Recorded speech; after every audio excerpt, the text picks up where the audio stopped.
Ladies, I have a question for you. Which of these situations is worse? A man gets nervous around you to the point of like over idealization and projection and insecurity, or a man who pretty much doesn't feel anything when he's around you and kind of treats you as if you're disposable? Which is worse, a man who feels too much about you or a man who feels basically nothing? For example, with a man who feels too much about you, a million things can go wrong in that department. Like the type of man to get nervous around you, like let's say you're gonna have sex for the first time and he's so nervous that his dick doesn't get up. And no matter how many times you're like, it's okay, baby, take your time. I'm totally fine taking our time. I'm like, we don't even have to have sex if you want. We could do foreplay. I can kiss you more, and it doesn't matter because their ego is so bruised and they have such a high opinion of you that they're gonna be so emotionally devastated that they will be considering a murder homicide against you. I mean, a murder suicide. You get what I mean. And then the other side is like men who don't care about you. Like men where it's like you could get hit by a car and they wouldn't even flinch. They would just walk over to your body and just like rob your shit. Or like feel your titty and then walk off, leaving you to be in the street. Both of those suck, obviously. Now, obviously, for both of these, I'm just exaggerating. So here's the more toned down versions. Guys who put you on a really, really high pedestal and care too much about you, they're really afraid of giving you the wrong impression. They're willing to lie to you. They will project to you. They might even gaslight you because they just really, really, really want to hide who they are or their intentions or whatever the fuck bullshit is going on in their head. And you will constantly be put in just impossible scenarios and put on an impossible pedestal and always dealing with nonstop bullshit, bullshit, bullshit. Because between their ego and their anxiety, you're going to be fighting for your life all because they supposedly like you. Those types of men usually hate themselves, and to an extent, maybe they even hate or at the very least resent you. To an extent.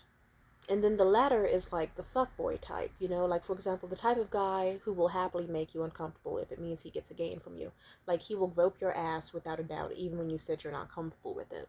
Or he probably sees you as a disposable pretty face. Like you don't truly matter to him because deep down he thinks that there's like a non-stop ratio of women, like a revolving door of women always at his beck and call.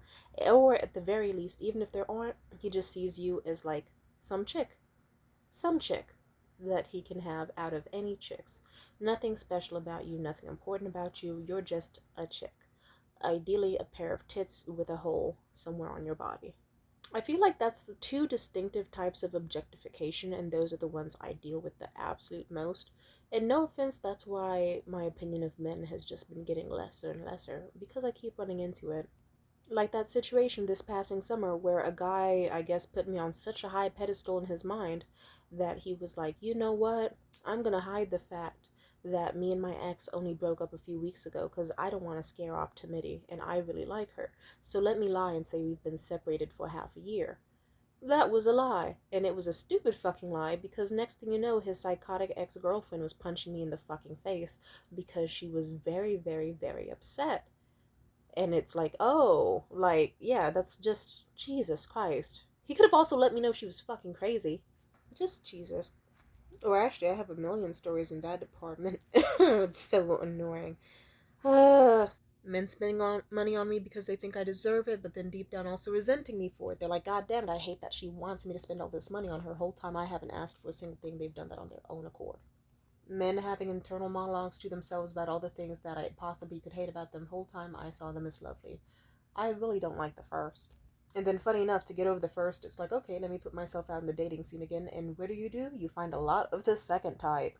A lot of nasty dudes playing the field, trying to just get as many women as they can, not trying to get to know you, just trying to see what's in your pants, and then even if there is allegedly something there, it's like deep down you know that he's got like 5 other women in his phone.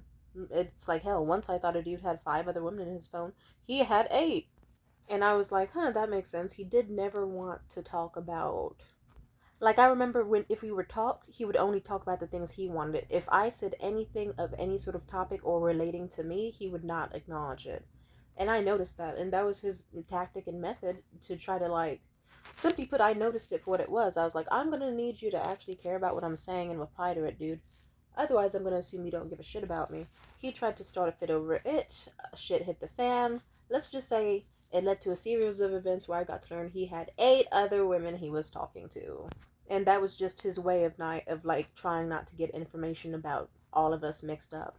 But it's like that's a lot of time wasted trying to talk to all those women. I remember I also kind of suspected it when at some point he was like, "Yeah, you know, I stayed up. You can tell I really like you because I stayed up with you until like what, like 4 a.m." And I said, "No, that wasn't me." He said, "Yeah, it was." I said, "No, you specifically went to bed at 1, and I remember because that was the start of my shift, and I spent the whole night reading books. So no, we were not talking until 4. You might have me mixed up with someone." And then he tried to be like, "Oh, you're right. Yeah, it was 1 o'clock. Oh, I'm just so tired. I mixed up the times." Nah, he was talking to another bitch. Oh, objectification is the darndest thing. Oh, man. And what's so funny is, after this video, I can still picture someone's gonna be mad about, "Not all men, why are you fucking grouping men together?" Shut the fuck up. Bye.